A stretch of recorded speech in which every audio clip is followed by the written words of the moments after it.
ওর বাড়ির ফ্যামিলির লোক সমিতির কাছে আছে, তো অবশ্যই আমরা একটু খেয়াল করি, আশেপাশে খেয়াল করে নিই, যদি কোনো বাচ্চা 5 বছরের মেয়ে ফেরদৌসী খাতুনকে পাই তো অবশ্যই আমরা এখানে জানাবো। হ্যাঁ, আলহামদুলিল্লাহ এতক্ষণ পর্যন্ত আমাদের বক্তা মুফতি মিরাজুল হক সাহেব তিনি খুবই সুন্দর বয়ান আমাদের উপস্থাপন করলেন।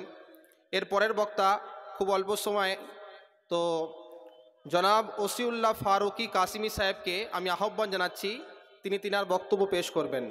আপনারা সকলে মনোযোগ সহকারে শুনবো ইনশাআল্লাহ।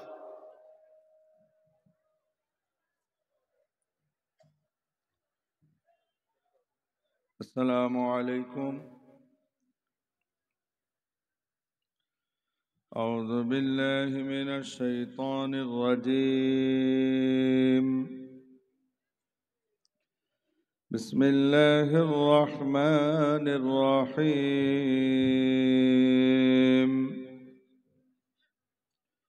নাহমাদুহু ওয়া নুসাল্লি আলা রাসূলিহিল কারীম।